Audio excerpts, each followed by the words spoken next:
c'est nous.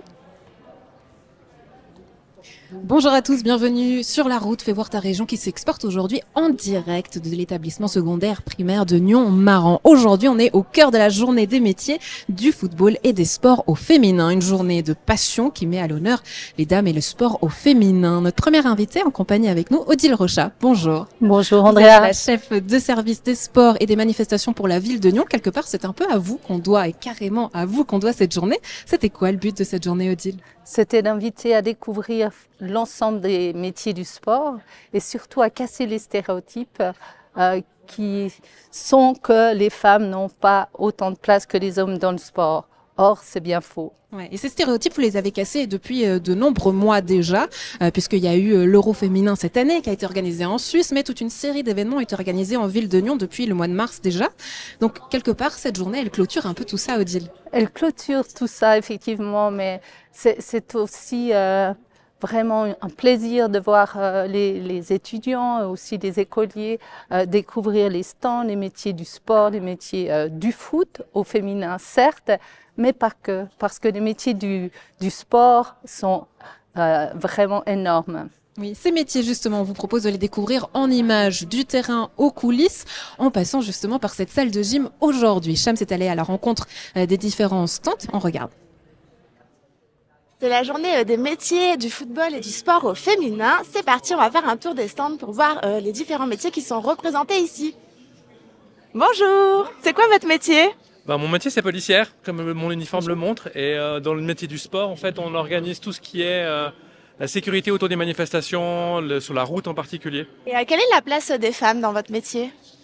La même place que les hommes finalement, un petit peu, sauf qu'on est un peu moins. Moi, je suis dessinatrice en génie civil. Je pense qu'on est entre 10 et 20% grand max. Je suis journaliste sportif à La Côte. On n'a pas de journaliste féminine qui traite le sport, mais je crois que il y en a de plus en plus, et c'est une bonne chose. Il n'y a pas besoin d'être un homme pour aller couvrir des matchs sur les terrains à gauche à droite. Mon métier est agent d'exploitation. La place des femmes représente plus ou moins 10% dans l'installation sportive et encore un peu moins dans l'installation voirie. Je suis responsable des partenariats chez Sport Management School Lausanne. Dans le management du sport, il y a de la place et autant pour les femmes que pour les hommes. Il faut vraiment que les femmes se motivent à nous rejoindre et à travailler dans le sport. Je travaille en tant que RH à l'AISTS, qui est une école qui forme les managers du sport. Moi, dans les RH, c'est un milieu qui est assez féminin, mais on essaye de promouvoir pour tout le monde et on accueille tout le monde. Je suis journaliste et je travaille au sport à la RTS, raison pour laquelle je suis ici aujourd'hui. C'est beaucoup plus simple désormais pour une femme de devenir journaliste spécifique ou dédiée au sport, mais ça reste encore un combat à mener. Donc j'espère que les jeunes générations qui viennent ici aujourd'hui pourront le mener tranquillement et correctement plus tard, pas comme moi il y a 30 ans où c'était plus compliqué. Je suis greenkeeper pour le centre sportif de Colobray à la ville de Nyon. On a prévu quelques petits QR codes à scanner pour montrer la place des femmes, mais c'est vrai que ça reste sommaire pour le moment malheureusement. Moi, je suis chef de secteur chez Securitas. Il y a effectivement un petit peu plus d'hommes dans ce métier, mais au fur et à mesure des années, on a de plus en plus de femmes qui viennent et puis qui prennent des postes à responsabilité au sein de l'entreprise. Donc c'est vraiment cool de voir que ça s'ouvre vraiment aux femmes, ce genre de métier. Je suis avocate et j'ai une formation spécifique en droit du sport. Ça s'améliore, mais oui, on manque toujours de femmes qui travaillent dans ce domaine, effectivement. Quel est votre métier ? Physiothérapeute du sport. Et quelle est la place des femmes dans ce métier ? Elle est dure, il faut savoir faire sa place et être persévérante et croire en ses rêves. Nous, on est coach sportif. La place des femmes, elle est très importante dans ce métier parce qu'on fait pas juste du sport, on réapprend aux femmes à s'aimer et on leur réapprend à leur montrer qu'elles sont capables de tout faire. Quel est votre métier ? Physiothérapeute du sport. On voit qu'il y a beaucoup plus de femmes maintenant qui font en fait ce métier. Après, c'est toujours un peu compliqué aussi si on veut travailler en club masculin. Des fois, on n'a pas forcément notre place et puis il faut essayer de se la créer. Je suis stagiaire en sponsoring et event dans le sport. Ça ajoute aussi une voix féminine, une autre perception des choses et puis on est aussi là dans les négociations, donc c'est cool. Je suis physiothérapeute. C'est vrai que de plus en plus on a des femmes qui interviennent et puis là moi j'interviens pour Yverdon Sport Féminin, donc c'est hyper intéressant et puis c'est vrai qu'en étant une femme on est peut-être plus attentive à certains domaines et puis certaines choses qui concernent plus les femmes en fait. Qu'est-ce qu'on pourrait faire pour améliorer la place des femmes justement ?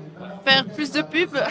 Ça passe par la représentation, ça passe par l'information et ça passe par l'aménagement des infrastructures comme des vestiaires et autres pour que les femmes puissent se sentir à l'aise aussi dans ce métier. Il y a autant de la place pour les femmes et les hommes et c'est pas une histoire de sexe mais de compétences. Si on va dire médiatiquement le sport féminin est plus valorisé, il y aura automatiquement, je pense, plus de femmes journalistes qui parleront de sport. Leur montrer qu'il y a des femmes qui exercent ce métier de greenkeeper, notamment dans des grands parcours de golf ou des stades de foot. Une image d'entreprise qui permet de montrer aussi aux femmes qui sont agentes, qui des fois se disent, j'ose pas trop essayer d'évoluer au sein de l'entreprise, de dire, ah, là, il y a d'autres femmes qui l'ont fait, donc moi aussi, je peux le faire. Essayer de transmettre la passion pour le métier à plus de femmes possible. Je pense que c'est vachement important de repopulariser un petit peu les femmes et pas seulement les catégoriser et les mettre dans des cases.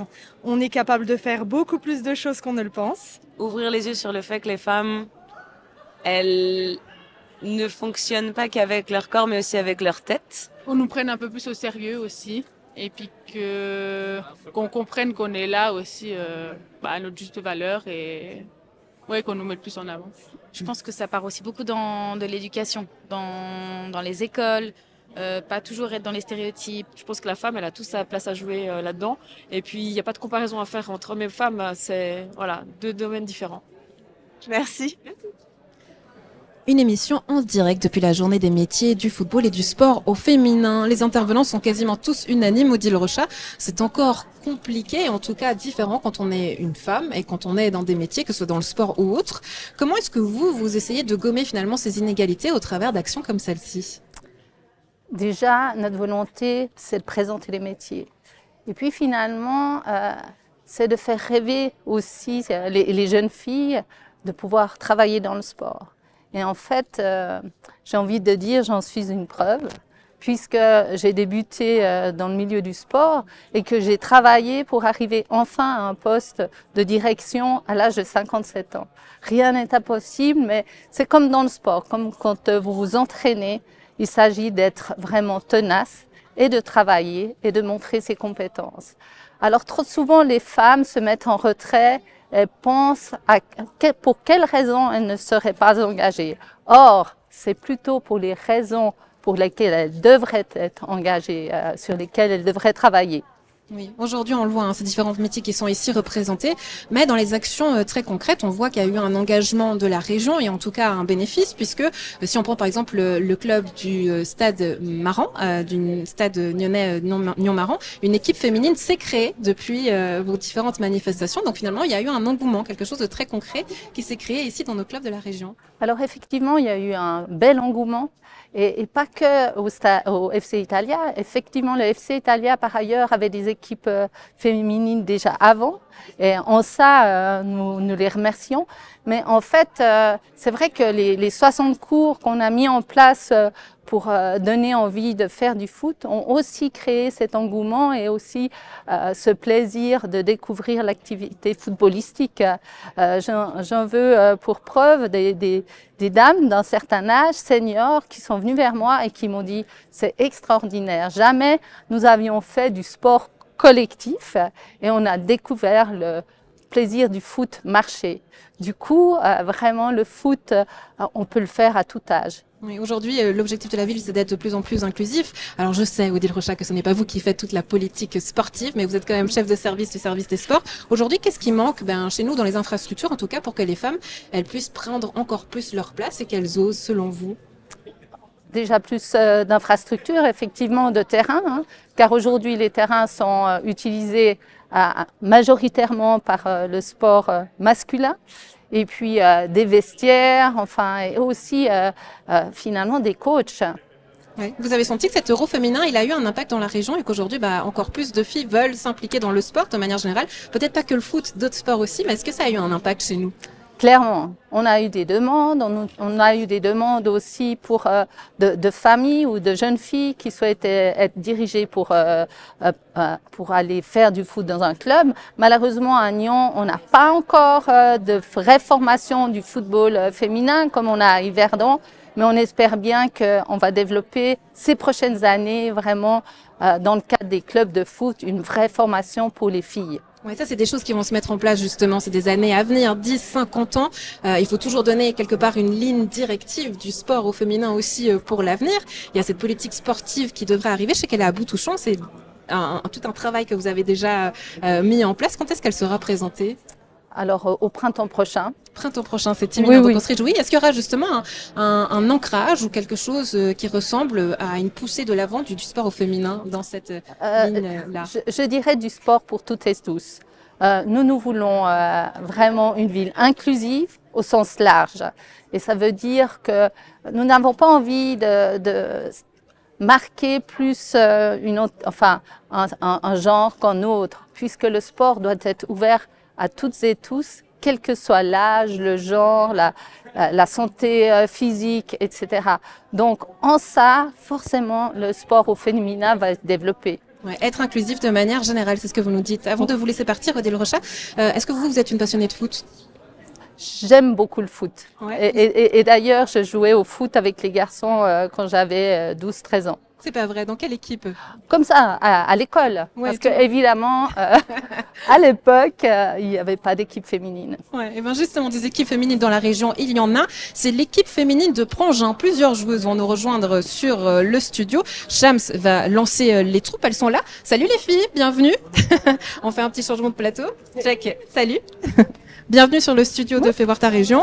En direct, on vous laisse prendre place et on vous laisse entre les mains de Shams. Vous allez faire un petit peu connaissance et on revient tout à l'heure. Oui, à tout à l'heure. Oui, donc je suis avec l'équipe féminine de Prangin, mais déjà, qui êtes-vous? Quels sont vos prénoms? Catherine, Naya, Sienna, Laïla, Inès. Très bien. Et du coup, vous faites toutes du football, mais vous êtes toutes pour Prangin, mais pas exactement dans les mêmes équipes, c'est ça? Ouais. Du coup, on est tous en FF14, mais il y a deux groupes dans l'FF14. Il y a les FF14-1 et FF14-2. Et toi, tu es en FF12. Alors, qui est avec qui? Vous êtes dans la même équipe? Toi, tu es toute seule et vous trois, vous êtes dans la même équipe. Très bien. Et vous avez quelle position? Moi, je suis en attaque. Attaque. Défense. Défense. Ok. Et pourquoi vous avez voulu commencer le football et il y a combien de temps? J'étais assez petite et quand mon frère il a commencé, ça m'a motivée de commencer. J'ai commencé dans une équipe masculine et après j'ai motivé des copines parce que j'étais un peu la seule fille et elles sont toutes venues et on a remarqué que les garçons ils faisaient un petit peu moins des passes et que sans nous voir jouer, ils nous ont quand même, ils pouvaient pas voir si on était forte ou pas. Mais ils pensaient qu'on était nuls sans nous avoir vu jouer. Ah oui, donc il y avait déjà des préjugés. Ouais. Et du coup, on a vu l'équipe de FC Prangin et on est allés, toutes les copines ensemble. Et toi?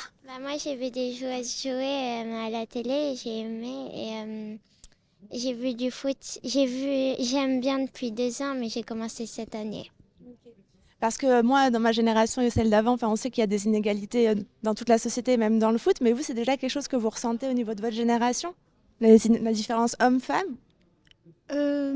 Oui, un peu, mais moins que dans les époques avant. Et pourquoi vous faites du football? Est-ce que vous avez un peu l'idée de devenir un peu professionnel? Peut-être, mais on ne sait jamais. Parce que si j'ai envie plus tard, bah oui. Mais si j'ai pas envie, bah peut-être que non. Et pour toi? Pareil, peut-être, je sais pas encore. Vous envisagez, est-ce que quelqu'un a envie de faire ça de manière pro? Non, c'est pas un objectif. Du coup, c'est quoi votre life goal dans le football? Est-ce que vous avez, je sais pas, un championnat que vous voulez faire, rencontrer quelqu'un? J'ai envie de rencontrer des joueurs. Des joueurs ou des joueuses? Des joueurs de foot. Et du coup, est-ce que vous avez quelque chose qui pourrait motiver d'autres filles comme vous, d'autres femmes à se lancer dans le football? Quels conseils vous auriez aimé recevoir? Bah, si vous voulez essayer, juste essayer. Ouais, parce que vous allez découvrir que le foot, c'est un sport merveilleux et que vous allez rencontrer plein de gens magnifiques. Ouais. Et est-ce que quelqu'un d'autre a un conseil? Non? Qu'est-ce que vous aimez dans le foot particulièrement? J'aime, je sais pas, j'aime juste le foot. Toi? Moi, j'aime le sport d'équipe. J'ai rencontré plein d'amis là-bas. Les coachs, elles sont super cool. C'est trop bien. Merci beaucoup, c'est très gentil d'avoir partagé vos histoires. Bah merci les filles d'avoir été avec nous. Quand même avant de vous laisser partir, c'est quand le prochain match? Quand est-ce qu'on pourra vous soutenir au bord du terrain? C'est ce samedi. Contre quel club? Je sais pas encore. L'adversaire, c'est pas important. En tout cas, c'est le FC Prangin qui va gagner. Merci les filles d'avoir été avec nous. Bonne continuation de journée. À tout à l'heure peut-être. Vous restez avec moi en direct puisque vous pouvez passer par là. Allez-y, en équipe. Tout le monde qui part. Ici, en direct depuis l'établissement de Nyon-Maran. On continue au cœur de cette journée des métiers et du foot et de la passion au féminin. Il y a une professionnelle qu'on a entendue il y a quelques temps, c'était Sandrine Moron, qui est ambassadrice de l'équipe suisse. Elle a représenté la Nati lors de l'Euro au féminin. Et justement, elle nous parlait de ces inégalités qui existent encore et peut-être toujours entre les filles et les garçons. On l'écoute. Le foot, c'est toute votre vie, c'est votre rêve. Qu'est-ce que ça évoque pour vous, le fait d'être, faire partie des couleurs de la Nati, représenter la Suisse en championnat comme ça important, l'Euro, ça fait vibrer des corps de petites filles, de rêves de petites filles, j'imagine. Comment vous vous sentez? On voit pas trop de Je me sens très bien. C'est très beau à voir que le sport féminin évolue.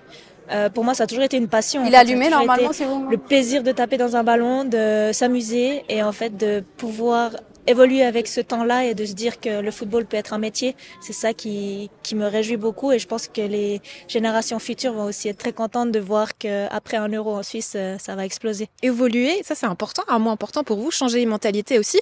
Vous dites la Suisse a encore un petit retard dans tout ce qui est foot féminin par rapport aux hommes. Vous avez joué notamment en Allemagne où vous disiez en tant que femme, on pouvait porter les mêmes maillots que les hommes tout simplement. En Suisse, c'est quoi le retard qu'il y a encore selon vous? Il y a un petit peu partout, je dirais, c'est des fois le sponsor, le revenu, les personnes qui viennent au stade. La plupart des joueuses sont professionnelles dans les conditions de travail, mais le salaire est pas forcément présent et la plupart des joueuses travaillent. Moi, je travaillais aussi à côté à 50% en tant qu'employée de commerce, donc c'est toujours un plus de faire du sport, mais il faut toujours regarder un petit peu ce côté professionnel pour sa carrière et c'est ça qui est en Suisse, là, le côté un peu plus... Justement, comment est-ce que cet Euro s'est organisé? Eh bien, on a donné la parole à une personne de l'UEFA qui travaille au cœur de l'UEFA depuis 12 ans. C'est Anne Souillet. Elle était responsable du projet de cet Euro au féminin. On lui a tendu le micro ce matin. Anne Souillet, bonjour. Bonjour. Merci de nous accorder ces quelques instants ici pour cette journée des métiers du football au féminin. En quelques mots, c'est quoi votre job?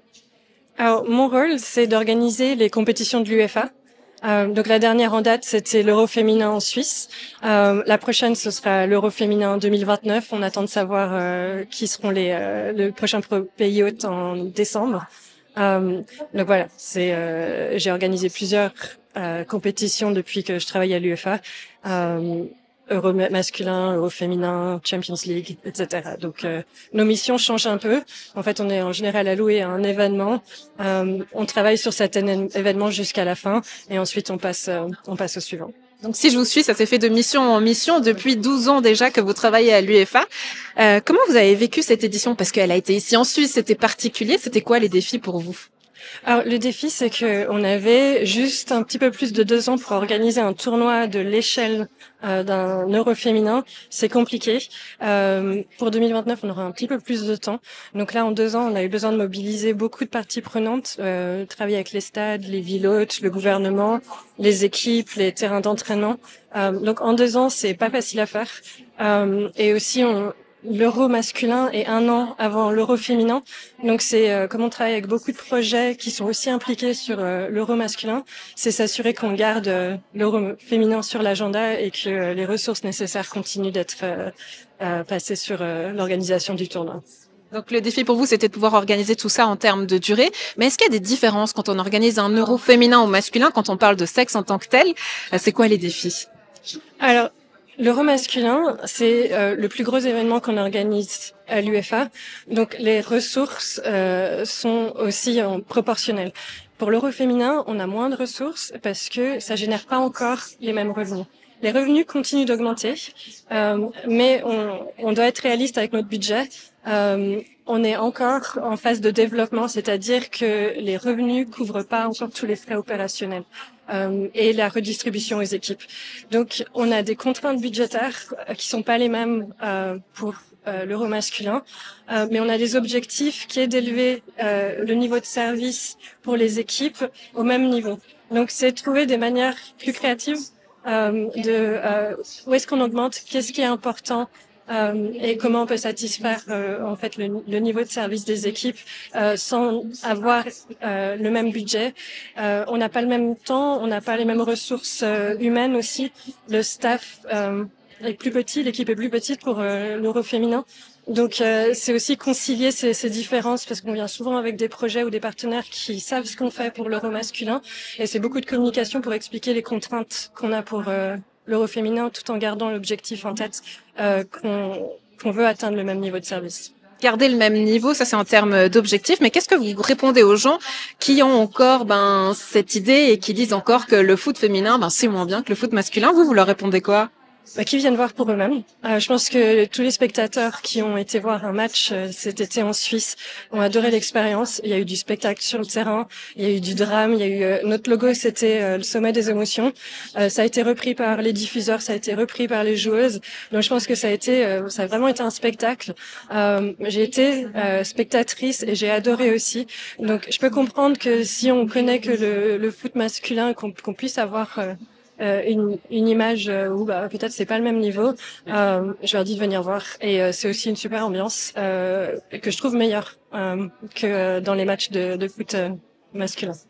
Quel impact vous pensez que cet Euro féminin va avoir ici dans notre région pour toutes ces sportives qui sont et qui souhaitent faire du sport, qui souhaitent s'engager dans des clubs de foot? Quel impact est-ce que ça va avoir pour elles, à votre avis? Est-ce qu'il y en a déjà? Est-ce que vous le voyez? Et quel impact est-ce que ça va avoir? Alors cette partie c'est plus géré par la fédération suisse, mais on le voit déjà sur la ligue suisse. En fait, il y a plus de spectateurs qui viennent au match des équipes féminines. Je pense que pour les jeunes filles, ça les encourage d'avoir des modèles. Maintenant, on peut mettre des noms sur les joueuses, on les reconnaît, mais pas que pour les petites filles. On a vu aussi des enfants, que ce soit garçons ou filles, qui avaient le nom des joueuses sur leur maillot, qui ont acheté le maillot de l'équipe féminine, qu'ils étaient fiers. Et le fait que moi, je trouve, en tout cas, que la population suisse était aussi fière de leur équipe féminine qu'ils le sont de leur équipe masculine. Et je trouve que les joueuses suisses ont été un modèle incroyable. Elles ont fait preuve de courage, elles ont fait des matchs magnifiques, elles ont été la fierté de la nation. Et ça, je pense que ça peut que encourager les enfants qui font du foot à continuer dans cette voie. Anne Soulier, merci beaucoup de nous avoir accordé ces quelques instants. Pour finir, est-ce qu'on est obligé d'aimer le foot quand on travaille pour l'UEFA?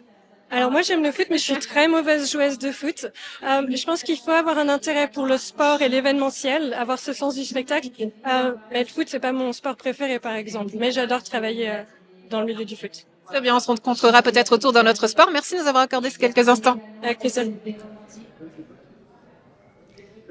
Balle de match avec Béatrice Pérez, qui est présidente de la commission du football féminin. Bonjour Béatrice, je suis ravie de vous recevoir ici sur ce stand de Nyon Région Télévision en direct au cœur de cette journée des métiers. Vous travaillez pour l'association cantonale vaudoise de football. Je préciserai que c'est pas votre métier puisque vous êtes architecte. Vous m'avez dit rien à voir. Exactement, je suis architecte. Mais votre passion, c'est le foot. Vous avez accompagné plusieurs équipes dans la région, notamment Concordia aussi. On va y revenir d'ici quelques instants. Mais si on est venu vous chercher du côté de cette présidence de la commission du football féminin, c'était pour un projet très spécifique. C'était lequel? C'était Honeyball, ça l'est toujours d'ailleurs, un projet fondamental pour le développement du football féminin de base, à savoir 750 000 francs qui ont été donnés à parts égales entre l'État et la Fondation Foot Avenir pour développer justement le football féminin dans notre canton. Oui, et un projet qui a suscité pas mal de mécontentement lorsqu'il a été lancé. Il y a notamment des cantons qui se sont opposés, ou même certains hommes politiques ou femmes qui ont dit non, on ne doit pas donner plus d'argent pour les femmes. Vous comprenez? Je le comprends, je le partage pas. Je pense qu'on avait un retard fondamental dans le canton et surtout par rapport au reste de la Suisse. Il fallait absolument répondre à une dynamique, répondre à une nécessité, répondre à une demande. Cette demande des jeunes filles, des mamans aussi qui veulent faire du foot, avec un nouveau championnat senior qui est né grâce à cela. Et finalement proposer à chaque fille l'opportunité de pouvoir faire du foot dans sa région. Mais ce manque, aujourd'hui, comment il se manifeste et quel impact il a concrètement? Aujourd'hui, petit à petit, les structures se développent grâce aux clubs qui travaillent main dans la main aussi avec la CVF et qui présentent de plus en plus d'envie à développer le football féminin, à accueillir les jeunes filles, à accueillir les femmes, à accueillir les mamans aussi. Je pense que petit à petit, nous ouvrons dans le bon sens et finalement, on rattrape notre petit retard sur l'échelle nationale. Donc c'est encourageant et nous ne devons pas lâcher. Le projet s'étale sur 3 ans normalement. On est à la mi-parcours. Et avec de très jolis résultats, hein, parce que là, on voit ça, les chiffres ont quasiment doublé en équipe féminine. Est-ce que vous pouvez nous les donner? Oui, du côté du canton de Vaud, on est passé facilement de 67 équipes il y a 2 ans en arrière à aujourd'hui 115 équipes féminines. Cela se traduit par plus de 1000 joueuses. Donc on continue à accueillir, grâce au club encore, j'insiste, parce que on a un manque d'infrastructures concret et réel, et les clubs font de la place, trouvent des infrastructures, trouvent des terrains, des vestiaires pour créer ces nouvelles équipes et permettre aux femmes de faire du football. Donc si on résume, c'est un manque d'argent qui a un impact sur les infrastructures qui se développent aujourd'hui. Mais qu'est-ce qui manque dans l'accompagnement? On peut se poser plein de questions, notamment est-ce que aujourd'hui une équipe féminine, elle doit être entraînée par une femme, par un homme? C'est égal? Quel est votre avis? Pour moi, c'est égal. Pour autant que tout le monde soit en accord avec le poste qu'il occupe et surtout qu'on ait la qualité. Je mets un accent tout particulier à la formation des entraîneurs, à la formation des dirigeants. C'est essentiel pour que le projet puisse durer dans le temps et pas qu'une fois que le financement soit terminé, il s'effondre. Donc aujourd'hui, nous avons besoin d'entraîneurs hommes ou femmes qualifiées. Nous avons eu la chance de sortir une volée de jeunes femmes qui ont fait leur cours d'entraîneur. Ça a été difficile, hein, je vous interromps Béatrice, parce que pouvoir former des femmes qui deviennent entraîneurs, ça n'a pas été évident. Pourquoi? Qu'est-ce qu'elles vous disaient? Pourquoi elles ne souhaitaient pas être entraîneurs? Alors souvent, ces femmes ne se sentaient pas à leur place dans un cours mixte, dans un cours avec des hommes. C'est évident, la qualité du football pouvait parfois sans ressentir, mais c'est surtout une question d'aptitude physique et donc voulaient pas forcément se retrouver sur un terrain contre des hommes d'une corpulence et d'une taille bien plus grande que la leur. Et c'est pour cela qu'on a ouvert ce cours spécifique aux femmes en mars, qui s'est tenu en mars et qui a été une grande réussite. Ouais, mais finalement, ça serait quoi les solutions? Comment peut-être on gomme ces inégalités depuis peut-être le jeune âge? On parle de foot, mais on peut parler de sport de manière générale, hein, parce que voilà, on a des corps différents entre les hommes et les femmes. Mais comment est-ce qu'on peut gommer ces inégalités et peut-être ne pas avoir ces différences qui s'installent et se creusent au fur et à mesure des années? Ça passerait par quoi, Béatrice Pérez? C'est une très bonne question. Peut-être pas la solution tout de suite, mais je pense que plus les femmes vont commencer tôt le football, plus elles vont être à l'aise avec leur pratique. Et je crois qu'il y a aussi une part de la vision de la société. Est-ce qu'on se sent légitime à faire du football parce qu'il y a un homme à côté? Peut-être que l'homme est plus à même de faire du foot que la femme, et c'est un petit peu la vision de la société que la société reflète. Et je pense qu'en changeant dans les mœurs, ce qui prend beaucoup de temps dans la société, les filles qui commenceraient le foot beaucoup plus tôt et qui sont légitimes de faire du football se sentiront légitimes d'être entraîneurs, et on aura fait un tout petit pas de plus. Ouais. Et oui, il faut oser, les filles à la maison, si vous nous regardez, oser essayer du sport chez vous, ailleurs, dans les clubs sportifs.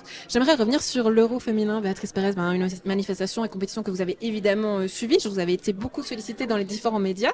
Est-ce que vous pensez qu'aujourd'hui, cette compétition et en tout cas le fait d'avoir organisé cet Euro ici en Suisse, ça a un impact pour les sportives et les sportifs de notre région? J'en suis persuadée. Souvent, on me demande quel est l'impact direct. Est-ce qu'on a une augmentation du nombre de joueuses? Je ne peux pas le quantifier. On est beaucoup trop près. Juste pour un exemple, les inscriptions des équipes ont lieu au mois de juin. L'Euro s'est tenu au mois de juillet. C'est impossible qu'on puisse quantifier cela. Néanmoins, l'impact médiatique, l'impact sur l'agenda politique et l'impact dans la société générale avec un bel Euro réussi et applaudi dans les autres pays, parce que les pays européens ont salué la prestation suisse en matière d'accueil pour cet Euro. Je crois que c'est un grand pas vers l'avant. Et rien que le fait d'accueillir cette grande compétition, le football féminin, ça a mis en avant que les femmes savent jouer au foot, qu'elles le font très très bien, qu'on a des arbitres féminines, qu'elles le font aussi très très bien, et ça a ouvert un tout petit peu le champ des possibles. Oui, on entendait durant cette émission Sandrine Moreau, ambassadrice de cette équipe féminine, dire qu'il y avait un sacré retard en Suisse, que par rapport aux autres pays, justement, ces inégalités féminines, masculines sont encore plus creusées. Pourquoi, à votre avis, pourquoi est-ce qu'on a encore ce retard qui est si important en Suisse? On a commencé un petit peu plus tard que les autres à développer le football féminin, sans doute. Je pense que si on prend des pays comme l'Espagne, comme l'Italie, où le football est presque égalitaire à la messe du dimanche, pour le dire ainsi, ça a une importance culturelle, c'est quelque chose qui se passe en famille, c'est des échanges dans les stades, donc c'est une culture. En Suisse, on a peut-être un peu moins cette culture du football, malgré qu'on aime le foot, et il se pratique à peu près près partout.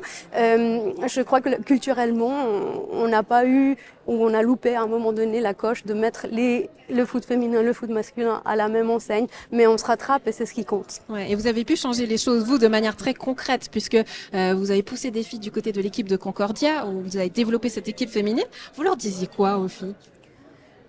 C'était plutôt une dynamique de club. Je crois que les choses, elles se sont faites petit à petit et c'est pour ça que je crois au projet Honeyball parce que les choses, elles se développent aussi petit à petit. Simplement, la première des choses, faire comprendre aux dirigeants qu'on a des équipes féminines. Finalement, les dirigeants qui tiennent à ces équipes féminines et qui ne sont pas seulement des équipes inscrites sur un organigramme, mais des femmes qui participent à la vie du club, des femmes qui vont s'engager pour développer des activités, des manifestations, aider à d'autres filles à apprendre le football. Et finalement, c'est ce qu'on reproduit à l'échelle cantonale. Donc, je crois que si on reconnaît l'identité cantonale, on arrivera aussi à développer ce football féminin. Oui, développer tout ça aussi du côté de l'ACVF. Comment? Parce qu'on parle de football en termes de joueuses, mais il y a aussi différents métiers. On n'a pas parlé des arbitres. Oui, typiquement les arbitres, c'est un poste sur lequel on travaille terriblement. Pour moi, c'est très important qu'on puisse aussi offrir la possibilité aux jeunes femmes d'arbitrer. J'entends aussi particulièrement que pour une femme, ce soit pas évident de se retrouver dans un terrain avec 22 garçons hommes et avoir le sifflet, avoir l'engagement. Encore une fois, de quelle manière on se sent légitime de se retrouver à cet endroit-là, quelle est la part, la vision de la société qui pèse sur nous. Parce qu'on le voit aujourd'hui, on peut s'inscrire, on peut devenir arbitre. Et vous dites même dans votre petite prospectus qu'on peut voir ici durant la journée qu'il y a de plus en plus d'arbitres féminines qui se sont inscrites. Exactement. Et on fait une promotion avec la commission des arbitres. On fait une promotion autour de cet arbitrage. Donc on le soutient, on le favorise, on essaie de pousser et on se réinvente pour donner des nouvelles astuces à ces jeunes filles pour qu'elles viennent essayer. Béatrice Pérez, merci beaucoup d'avoir passé ces quelques instants en notre compagnie. On était ravis. La prochaine fois qu'on vous voit pour une manifestation sportive, vous savez déjà quand ça sera? Je suis à peu près à gauche, à droite, mais notamment ça sera le 8 novembre prochain à Yverdon pour un 8e de finale de la Coupe Suisse auquel je ne manquerai pas d'y assister. Et vous serez peut-être là aussi. En tout cas, on était ravis aujourd'hui de passer ce moment en votre compagnie, ici en direct pour cette journée des métiers du football et du sport au féminin. Fais voir ta région, on reprend la route, on retourne en studio demain. Place à FC Politique qui sera en studio avec aux commandes Florian Cavalery. Quant à moi, je vous souhaite une très très belle suite de programmes, belle suite de journée. Ciao, ciao!